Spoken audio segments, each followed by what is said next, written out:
नमस्कार. आयचो लेख काळी नदीचो प्रवास. तारीख 7 ऑगस्ट 2024. मध्यरात्री खिंचीही जीवितहानी न करता काळी नदीच्या पुलान जलसमाधी केली. हो पूल फक्त पूलच नाशिलो तर सदाशिवगड आणि कारवार या लोकांल्या मन एकत्र करच एक सेतू आशिल्लो. जेन्ना हो पूल जलसमाधी घेली अशें नागरिकांक कळ्ळें तेन्ना तेंचेर एक दुख्खाचो डोंगरच कोसळ्ळो. पण ह्या काळी नदीच्या पुला पयलींचे जीवन कशें आशिल्लें हेची उत्सुकता लागली. तेन्ना पळया की काळी नदीच्या पुला पयलींचे जीवन कशें आशिल्लें.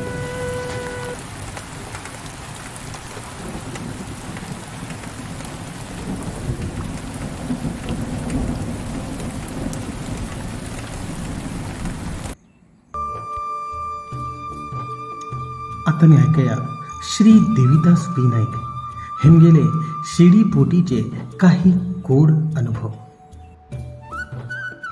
काळी न्हंयच्या देगेर सगळी गांव अति सुंदर. गेल्ल्या शेतकात बरेचशे गांवचे लोक शिडी बोटीन वयताले. सकाळी तडी वारो पश्चिम दिशेक आसतालो.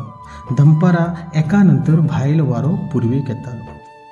वेगवेगळे गांवच्यान सकाळी कोडीबागात बोटी येताले. लोक बाजार पेटकन परत 1 पर्यंत कोडीबाग बंदरा कडेन पावताले.